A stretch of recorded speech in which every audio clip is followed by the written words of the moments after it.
Hello everybody, this is Llodg, and today I am talking about one of my favorite games, Xenoblade Chronicles 2.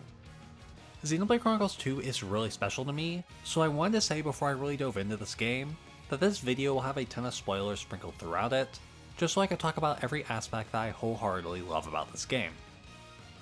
When the Switch got its full reveal back in January 2017, there were a lot of games that I'd come to love, Breath of the Wild, Splatoon 2, Mario Odyssey, but there was one that I didn't realize just how much I'd enjoy. 俺は君のために楽園に行く。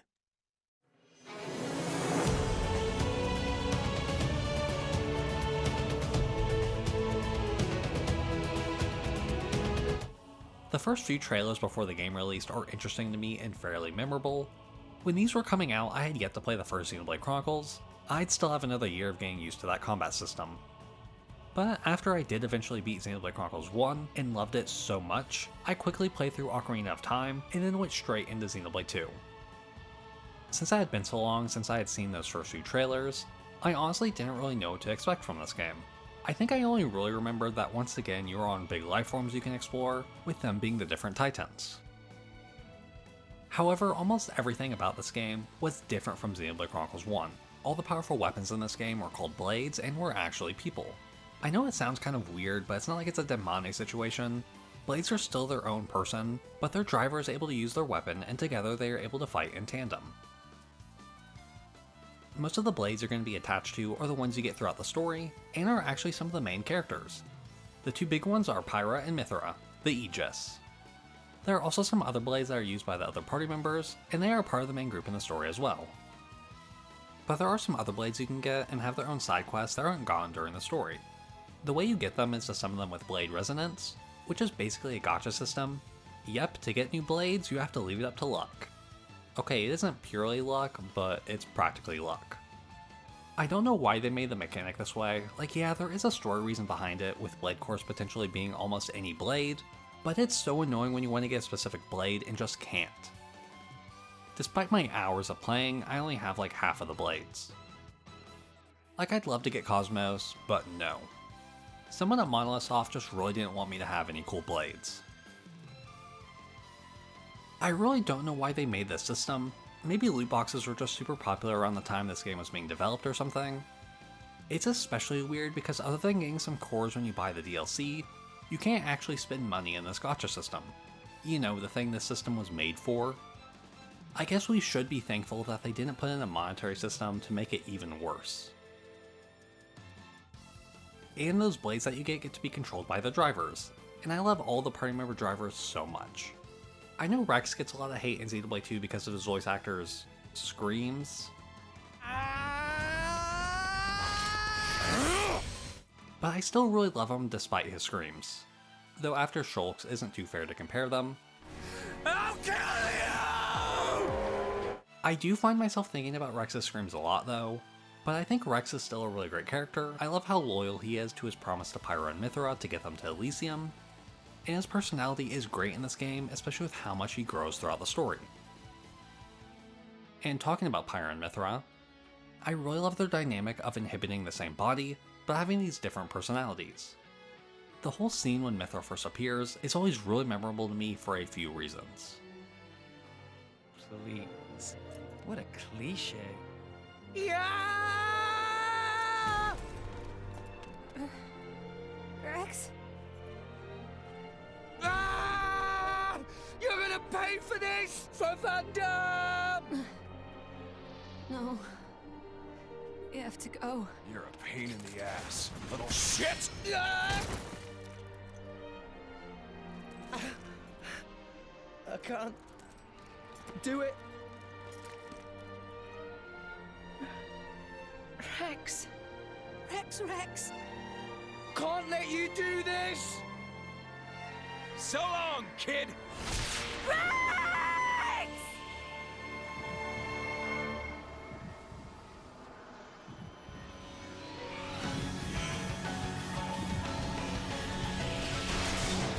What?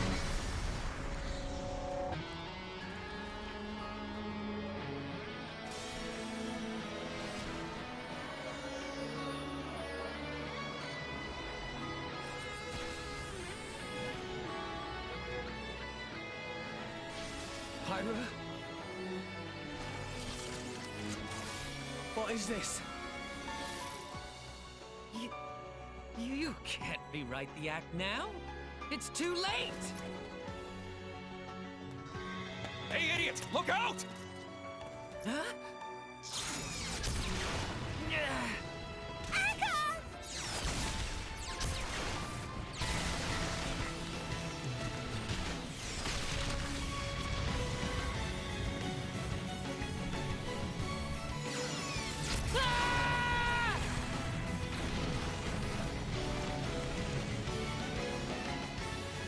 Whoa, get lost! Mithra! Mithra? Pyra! You're... I am not Pyra. Huh? I am Mithra.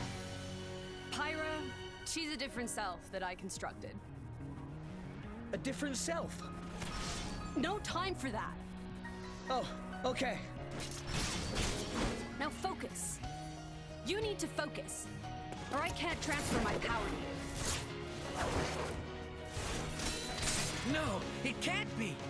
My powers are useless? Where is that energy coming from? Wake up! She's not drawing from the ether, it's something else! Not ether? Mithra! Looking good. Things are heating up! Let's do it!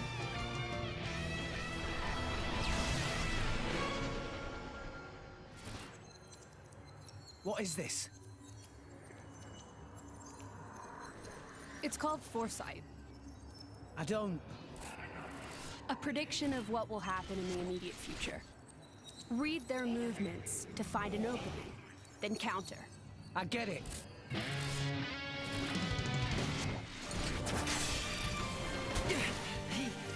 How did he dodge that? Who cares how? Just get them!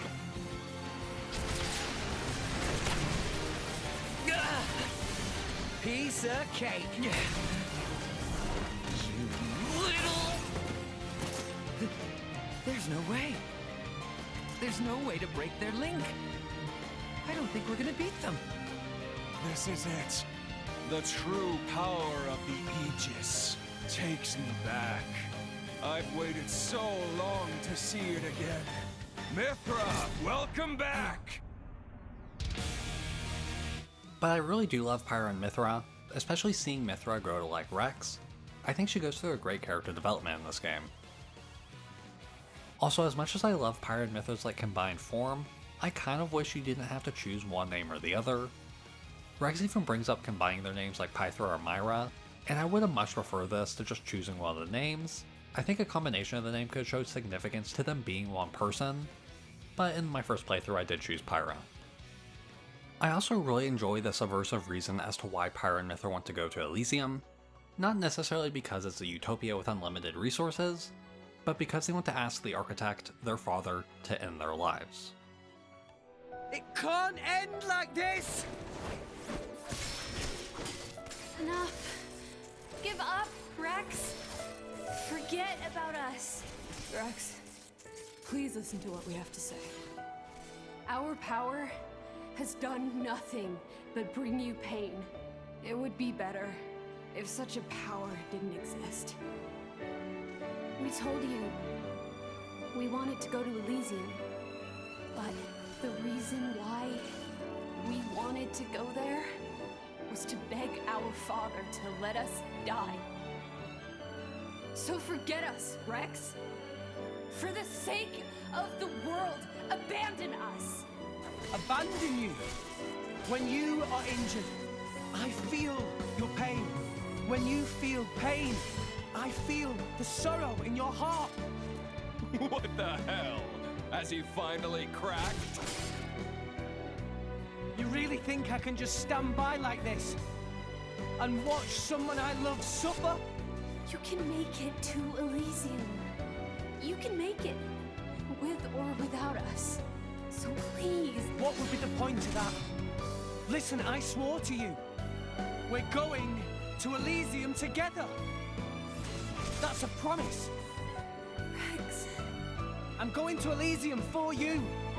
I'm doing all of this for you. We'll do it together.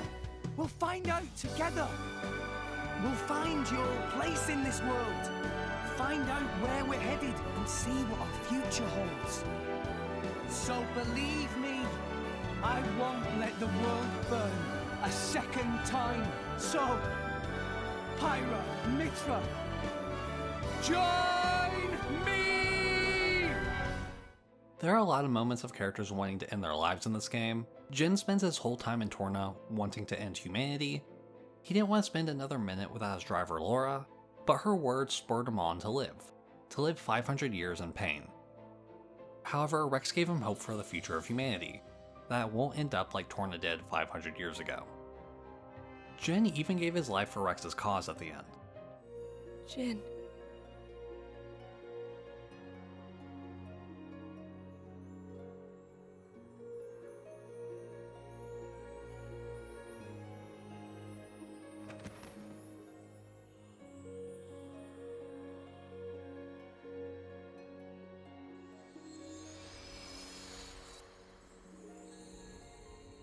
What a splendid soul you were, Jin.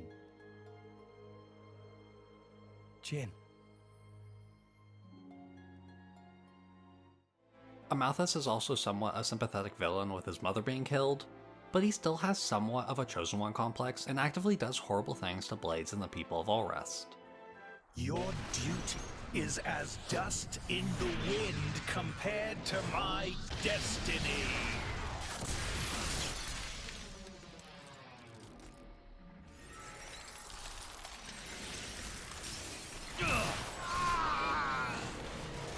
Architect! I should have been your chosen one! I lived as you wanted me to! I did! I always! He even believes that people can never be redeemed and always have bad intentions. Some just can't act on them. It's the same as it ever was. What? As soon as people are denied something they desire, they try to take it by force. Not everyone's like that. Oh, some give up prematurely, but the feeling is there, I assure you. Well, in that case, why bother protecting them? Why not let people do whatever? To remind myself, I must never forget what kind of beings humans are. Though I can't help but get goosebumps on his final scene. Father, why do you not answer my call?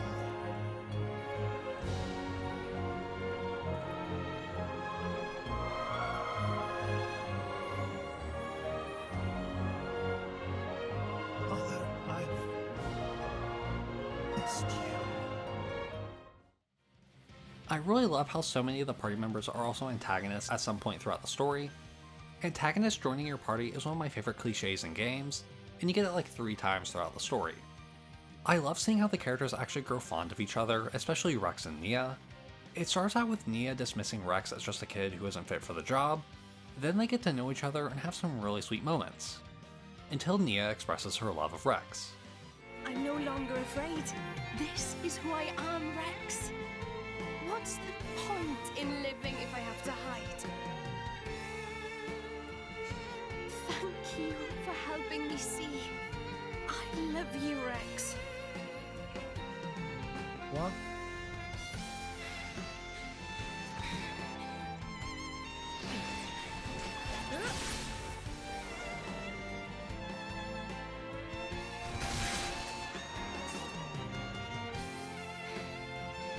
Rex.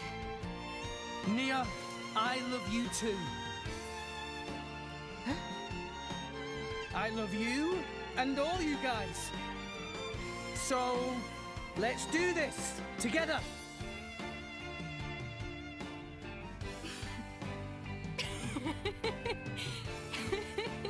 That's just like you.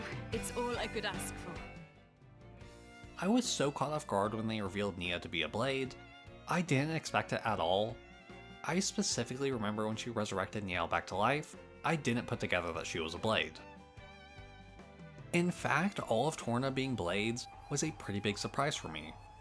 They also all just have really cool designs. I especially love Mikhail since he was a blade eater instead of a flesh eater like the rest of the group. Truly the heavens must have blessed us that Mick?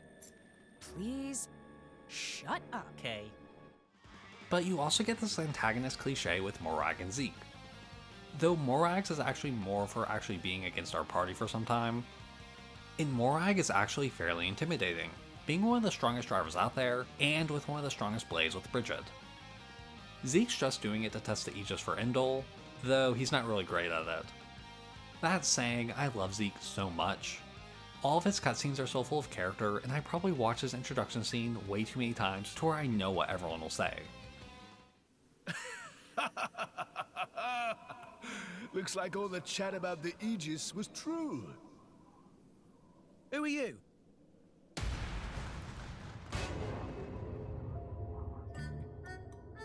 That's a heavy burden you have there. Sure you're up to it, Pipsqueak? See sense, step aside and let the big boys take charge. Come on, yield the merchandise. Huh? What? Van Damme. Do you know this guy? Never seen him in my life. Bah!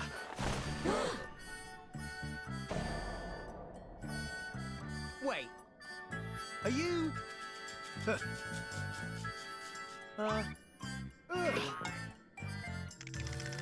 You really are a bunch of rinky-dink, bogus, stupid, no-mark drivers, aren't you? Behold the mighty Zeke von Gembu, bringer of chaos! Mostly known as Zeke, and often addressed as the Zekenator! Behold my blade, Pandoria! And this is my sword, the Purple Lightning Dream Smasher! If you want a taste, come and get it! We're good. Good? No? Wait! Wait, you barbarians! This guy. I'm tired of him already. Gah. You think you lowlives can lick the three of us? 3 of you? I count 2. Lost someone? Huh? Oh, get a load of this. Our beloved mascot, Tartars! Reveal yourself! Huh? Tartars? Tartars? Tartars! Where are you, boy? Tartars! Oh. Hello, little guy. How are you? What are you doing out here all alone? Turtles! Handling a man's turtle. You could have just grabbed Pyra there. Why did he go for his turtle instead? Oh, what an idiot. Listen, whatever. She'll be mine soon enough. Got a problem with that? Then come at me! And don't hold back! What? Is this guy for real? I also really love the transitions that go into Zeke's battles. They make his fights really unique compared to the more serious ones in the story. What's this? Were you so frightened by our power that you wet yourself, furry ears? Did I what? You've got a lot of nerve, you one-eyed monster. Nia, you do know one-eyed monster usually means... Huh? Means what? It's, Mithra, why are you blushing? Shut up. Also, this might sound embarrassing, but until I was working on this video, I didn't realize Pandoria had light bulbs as their shoulders. I don't know how I never noticed this until now.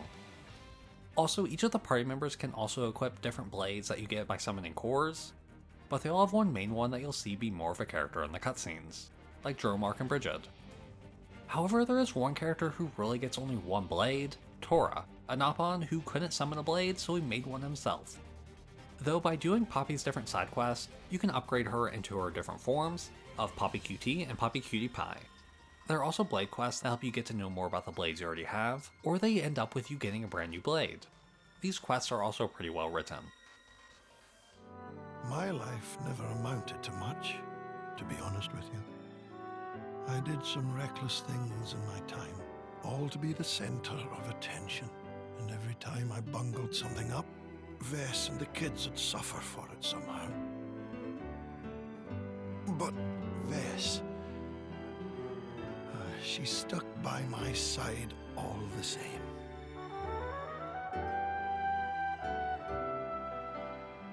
She took the role of my dearly departed, bless her soul, and started looking after the kids for me. She's become a part of the family now. I don't know what we'd do without her.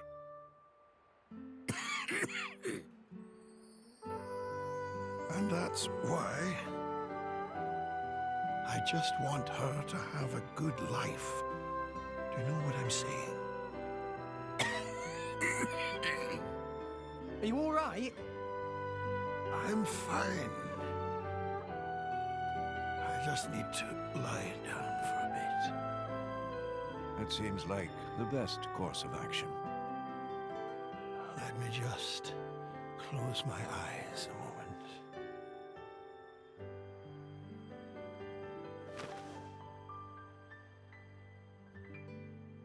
moment. Mabon?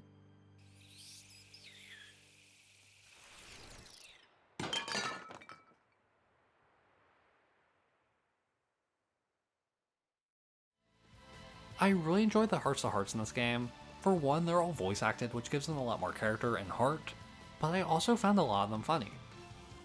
Like the other Xenoblade games, these are little moments that help flesh out the characters and give us interactions that might mess up the pace of the overall story.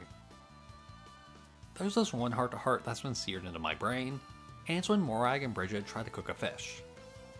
Lady Morag, the enemy means to eat us. Quickly, the finishing blow.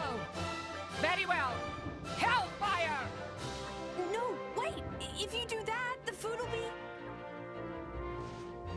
Well, Bridget, as befits the Flamebringer, the foe is extinguished without a trace. Phew. Our mission here is done. What do you think you're doing? There's nothing left for us to eat. I think the gameplay can start pretty slow, especially before you can get 3 blades, but coming back to this game to record this video has made me remember how much I love the combat. Comboing different moves with your blades is so satisfying, especially when you attack cancel. Honestly, it felt like I was back home when I got back into the flow of combat. I was afraid that after playing 1 and 3 so much, I'd be disappointed with how 2's combat felt, but I really love it. I still wish I could use all the blades, but oh well. I really like how all the different titans have such a different setting. It's easy to know from a glance which titan you're on from the setting to even what characters are there. As much as I love the Bionis and the Mechonis from the first game, they really don't feel too different from each other, though the Bionis has so many different environments in it that it might not be a fair comparison. Overall, I think the game can look really beautiful. I think the art style looks really nice, especially when all the characters can look so unique. This was the first Xenoblade game to get a digital release of its soundtrack, so while I love the other Xenoblade game soundtracks, Xenoblade 2's is really special to me because of how much I listen to every track. My favorite tracks are probably Counterattack, The Beginning of Darkness, and Drifting Soul. Honestly, both the lyric and violin version of Drifting Soul are so good. It's hard for me to describe, it's both tragic yet hopeful for the future. It also doesn't hurt that they play the song during meaningful moments within the story. Are you ready, Rex? Another lesson for ya! Something else you could do with a blade! What? What? Bastard! He's channeling the energy from his weapon through his body. Yeah, nothing you could do to stop this ether flow. Nothing at all!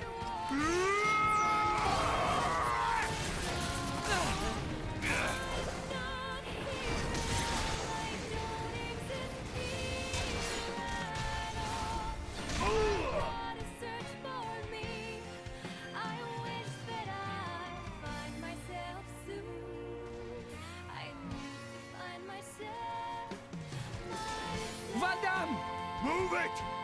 Take Pyra and scram, kid! I can't just leave you here. Ah! Rex, don't go dying on me here. You gotta make it. You gotta get away from here now. Live! Live for her! You gotta make it to Elysium! I also really like You Will Recall Our Names, which is obviously the same type of unique song like You Will Know Our Names.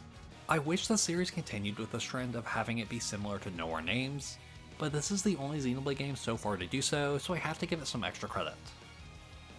I also love the main title screen in this game. Depending on what chapter you're in, you get to see different title screens, so you feel like you're progressing through the game even when you turn the game on.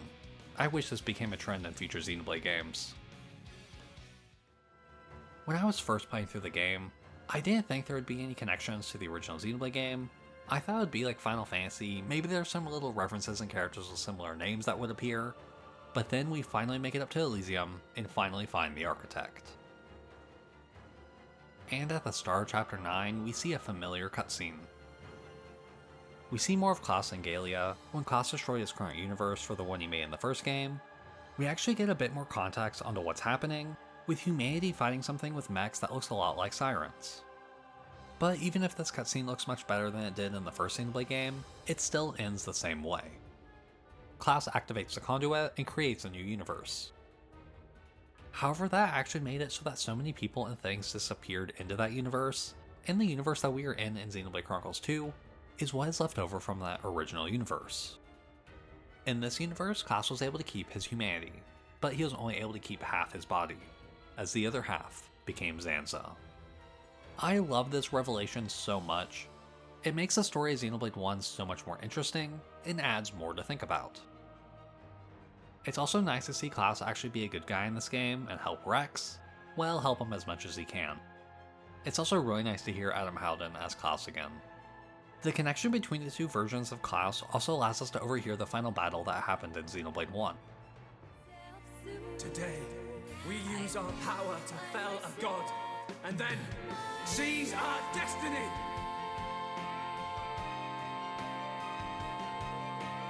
Hurry. The time is nigh. And of course, when the party defeats Zanza in Xenoblade 1, Klaus dies as well, but not without giving the people of Alrest one last gift.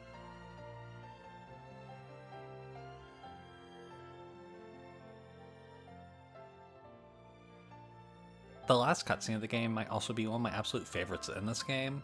First, you have Malus thinking that maybe if Rex got to be his driver instead, he would have been different, because of Malthus's hatred for humanity bled into Malus.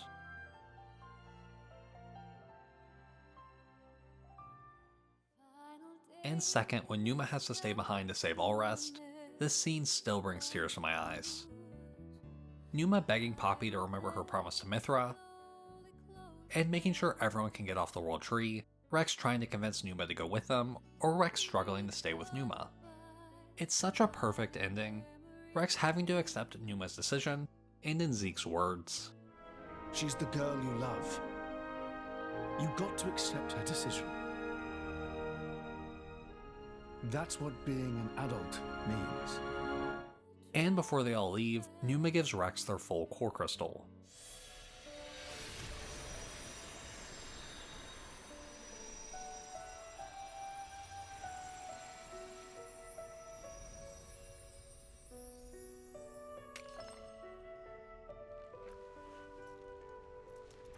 The core crystal.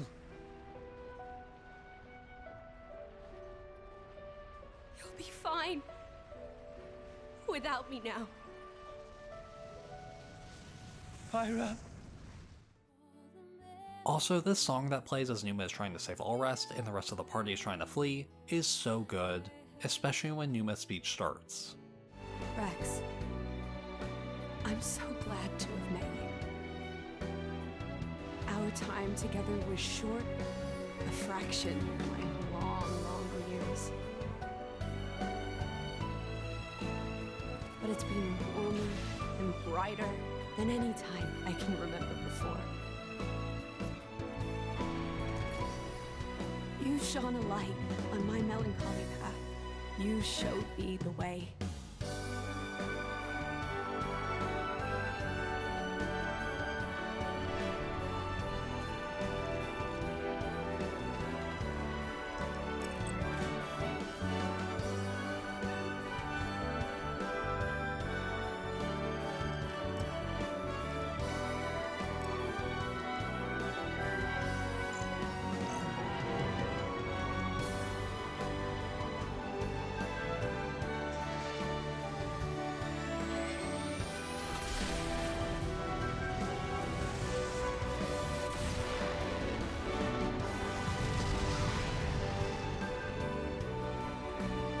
Thank you for that, Rex.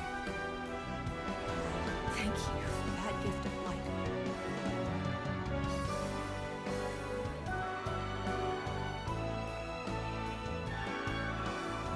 So tell me, how was it? Do you really want to know? Well,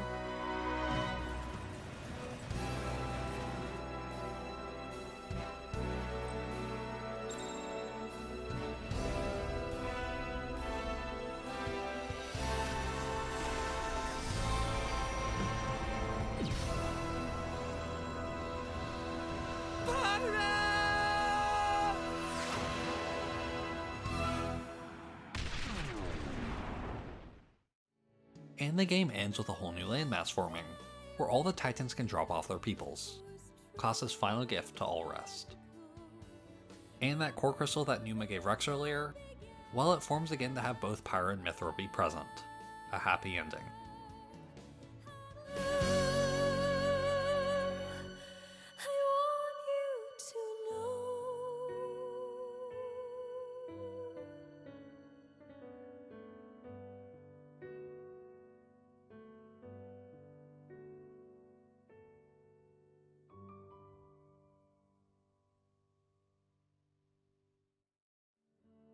This final song by Yusunori Masuda, One Last You, is also one of my favorites in the series. This story has some really great and interesting themes and messages throughout it. I especially like Rex's thesis on how blades and humans are similar, how they experience life with others, and how their memories and experiences are essentially able to be passed to someone else. And after you die, what then? Who will stop the inevitable? Isn't that the reason that you blades exist? What? And when I'm not around to stand by you in that effort, someone else will!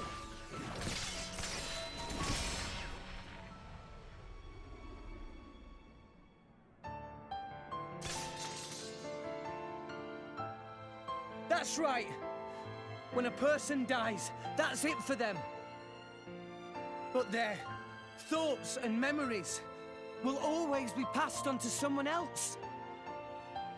Isn't that the same with you blades?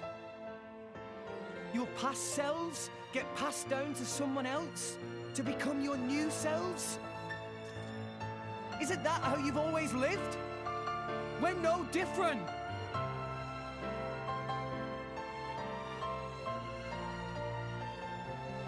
From now on, I'll protect you. I'll keep you safe. Always. Blades become titans when the time is up, and those titans give birth to many new blades, all while forming the world beneath our feet. It's awesome. It's enough to make me envious. Envious? Of us? So I'd like to ask the architect, Pyra, Mithra, all of you, why did he create all these incredible people? Actually, I think I might already know the answer. But I'd still like to check with the man himself. To check your answer? Yeah. You believe you know the reason we exist? All these characters feel so real to me. I love them all so much. I know not everyone loves the story in this game, especially compared to the first one, but even 8 years later, I still find myself emotional just by watching these cutscenes again. This is also the first Xenoblade game that got DLC, and most of it was some new blades with Shulk, Fior, and Elma in the challenge mode. Overall, I think the challenge mode can be pretty cool, since it can get you more content with its difficult battles, but I think the challenges can be way too hard. Like, I was struggling with the normal and even some easy ones. I just want to get some cool costumes for my characters. Like, I love the Mythra style Pyra costume. She looks so cute with blonde hair. When they added Pyra and Mythra in the Smash Bros. Ultimate, I couldn't tell you. Because... I got an invitation to join Smash!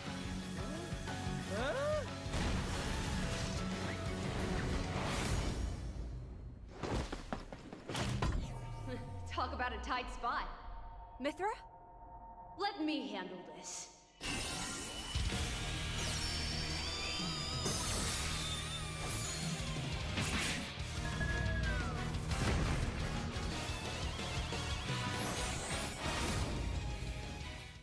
they changed Mythra's outfit up a bit to probably make sure it wouldn't affect Smash's age rating, but Monolith Soft even added this outfit into the game that you can find in the world. Also, Elma's intro cutscene into her challenge is so cool. I loved how they even used the tyrant music from X Uncontrollable.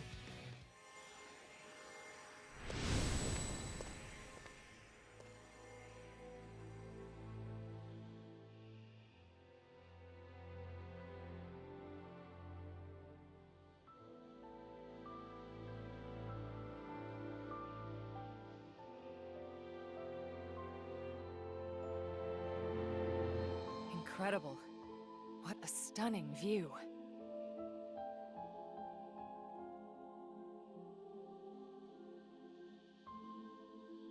Is that... Cherry? Yes, it really is. From the country he loved so much. Where did all this data come from? And such a wide open battlefield, too. Very realistic for a simulation. I'm pretty impressed. That Nopon trader really gave me a good deal on this.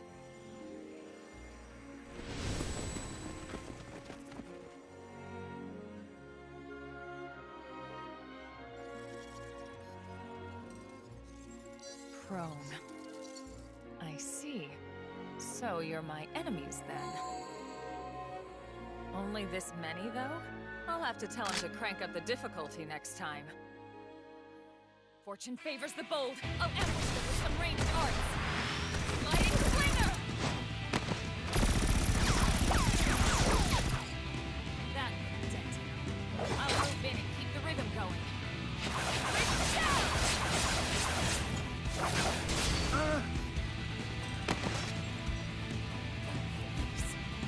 It doesn't match prone dagger.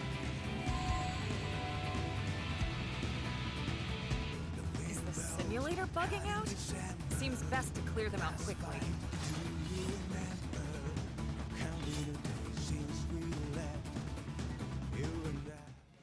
I can't believe they even made sure that Elma pronounced Nopon like Nopon like they do in X. They also developed a whole prequel expansion with Torna.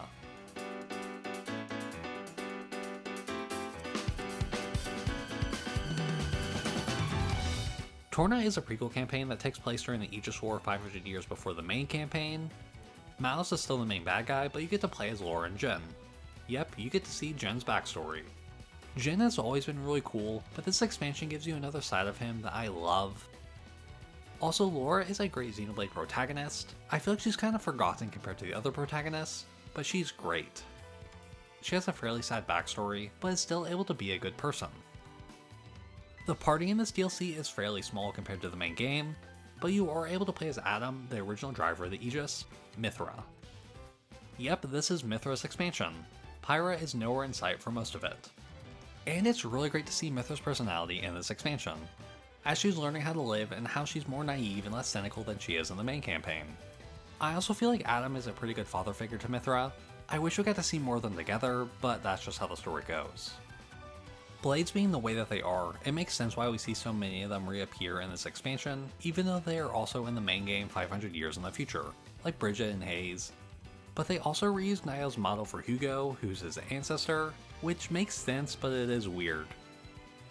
Talking about game models, I said before that they put in the massive melee Mithra outfit in the game, which you can also get within Torna. However, in this expansion, Mithra is supposed to have her core crystal be full, since she hasn't yet given Rex part of it to live. But I don't think Monolith Soft thought about this, since the costume has Mithra's core crystal be incomplete in Torna, despite her regular outfit still having the complete crystal. It's such a small thing that I imagine they didn't really think about it, especially since this is the only costume within this expansion. However, there are a couple of cutscenes in Torna that have Mithra with the correct core crystal, even if you're wearing this outfit. You also get to see a Malthus become the Praetor and do some really evil things to people who may or may not deserve it. The combat in Torna might be my favorite in the whole series. Unlike the main campaign, each driver only has access to 2 blades, and since this is a prequel, drivers and blades haven't learned about how good synergy can be between them. So you have blades wielding their weapons, and drivers actually using their own weapon, and they fight separately. However, Laura and Jin swap weapons between them, and how did they come up with this idea? Oh, and passing the weapon. What a concept! How did you ever come up with that idea? Oh, well... we were broke. Huh? We couldn't afford meals, let alone another sword. And so we made do. Yep, so they discovered this technique everyone would use in the future, just because they didn't have enough money for Laura to get her own weapon. But this actually allows the gameplay to reflect this difference in tactics, by allowing us to control both the drivers and blades. It's so cool to be able to swap between them in battle, and it's super satisfying when you time it correctly with your auto attacks. The chain attacks and blade combos can also be pretty fun, especially when you link the correct blade types together. Magnificent! But I just love being able to run around as Mithra and Brigid. It is always so cool to actually control them after a full game of just having them be to the side of their drivers. Also, the biggest critique of this expansion is that you need to complete many of the side quests to actually progress into the final battle. Now, I like the side quests a lot more in the Xenoblade games than I do in some other RPGs, but it's still weird to stop all the momentum just to upgrade your community level before you face Malos. I thought it was worth mentioning because I remember going into the final boss and having to do some more side quests before I finished the expansion. But I really do love that final boss. First, the music is amazing, Over Despair and Animus, which is a remix of Praetor Malthus, the acting god, and it works so well. I love this connection between Blade and Driver through the use of music. Second, the fight has so many amazing animations to see all the characters battling Malos. And third, I really love how in the second phase of Malos' fight, instead of being able to do a chain attack, it leads to Mithra's Siren attacking Malos' Siren, and it's just really cool. It also leads to one of my favorite cutscenes in the game, where we get to see why so many people still fear the Aegis 500 years later.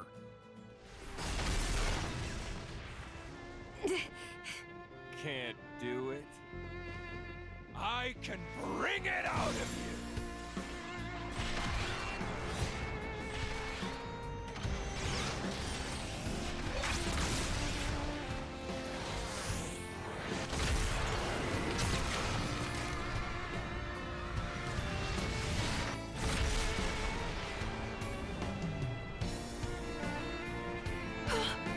The town!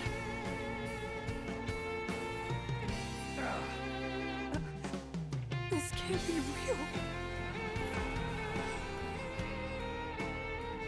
Milton!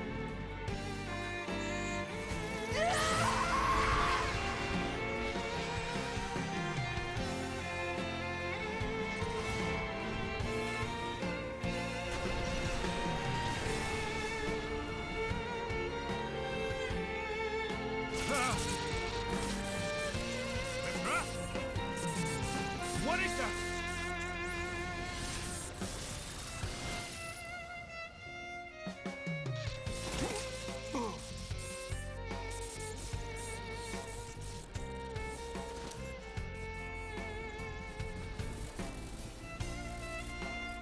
Show me what you got, Mithra!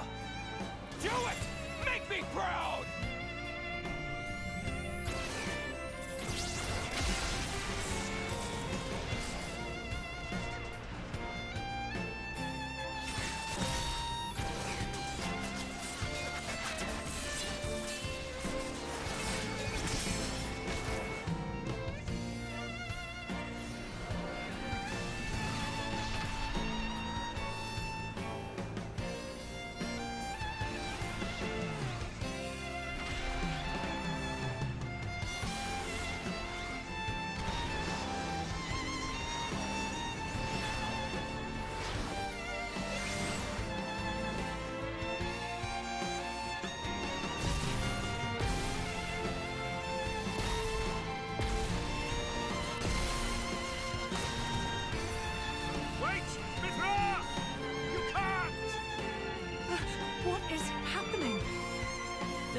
is a battle between the Aegises.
What the?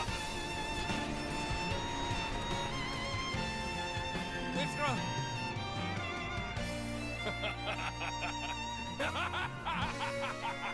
That's it! Perfect! That's the power that our father gave us!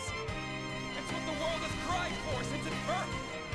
Me, you, we're here to give them what they want! You're wrong. Don't... Really?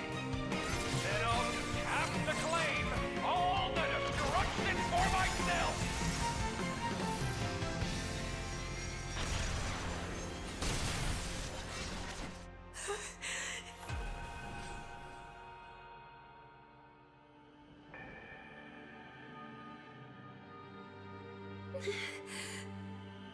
I just... want to save. Yeah!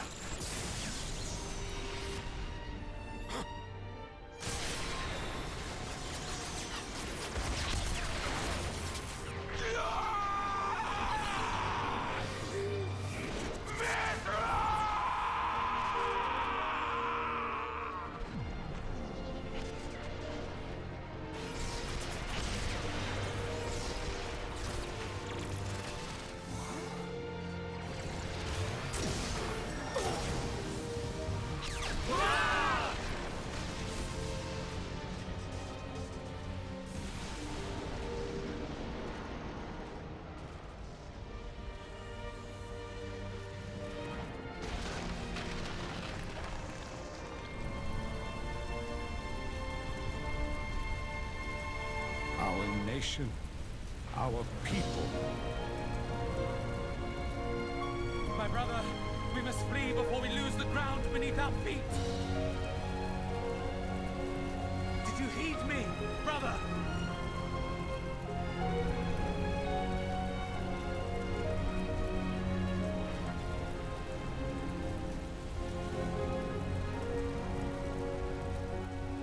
Brother!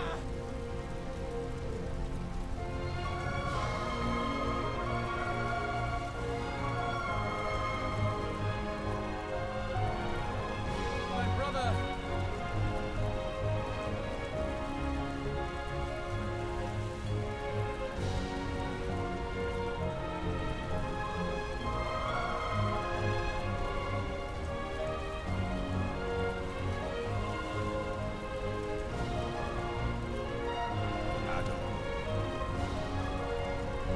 I commend my people to you.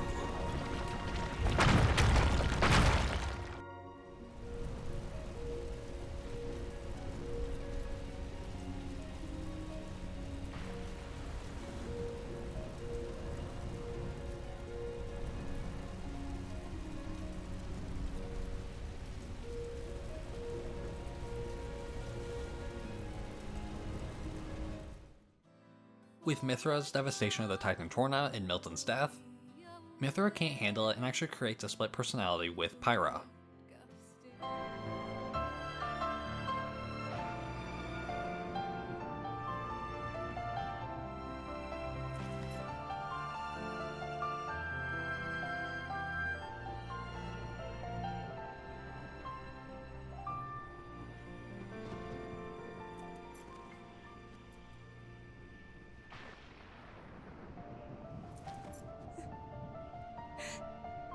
No.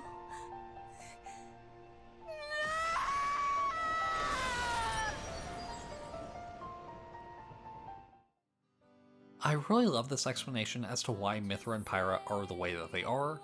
It really adds to the tragedy of their character, and allows the player to understand why Mithra didn't want to show up until she absolutely had to, even though she is the stronger half of the Aegis. Also, Hugo and Niall's model is just cursed. They're always destined to die. I also love how Adam hides the Aegis sword with it being wrapped up on his back. I don't know why, I just think it's such a cool detail with him and Pyra trying to hide the Aegis for 5 centuries. This expansion also ends on a really sad note that stuck with me ever since I finished the DLC. You can rest easy now, Mother.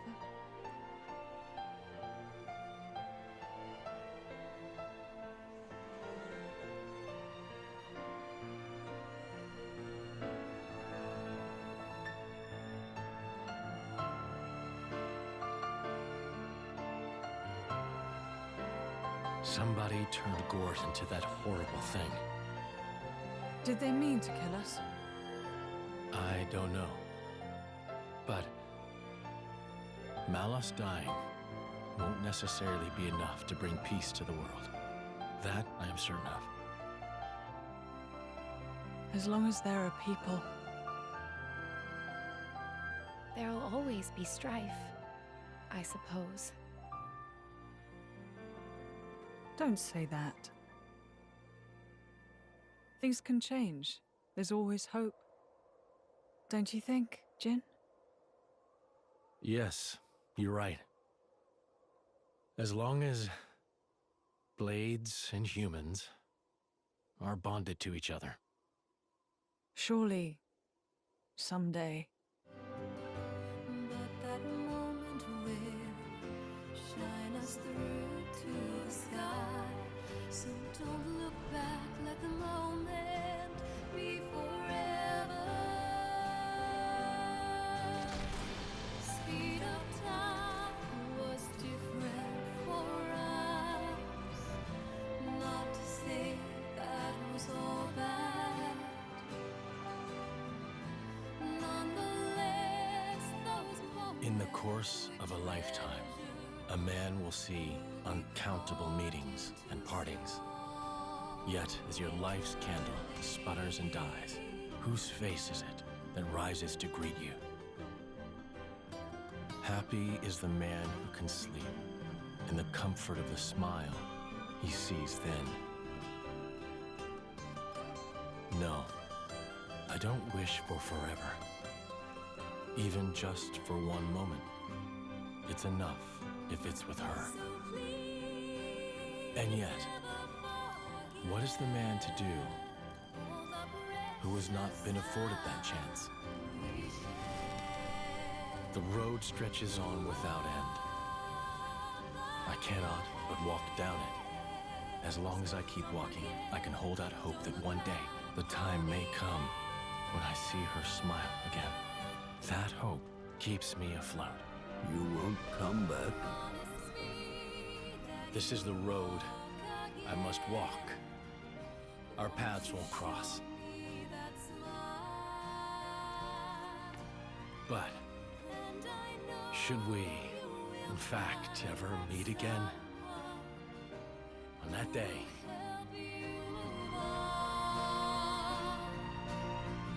Since that day you came into my head, our story began.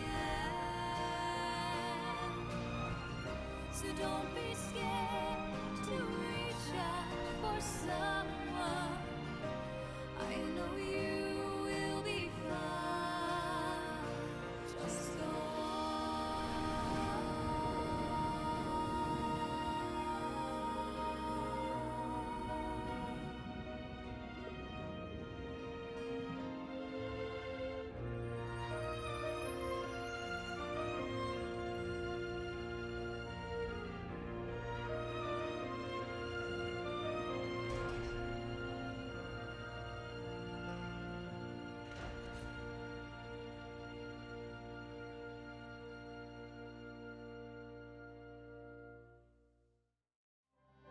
Honestly, getting to see Jin and Laura's relationship really adds to his motivations for the main game. I know it's mentioned in the main game, but this expansion really adds to why Jin reacts the way he does when he kills Hayes.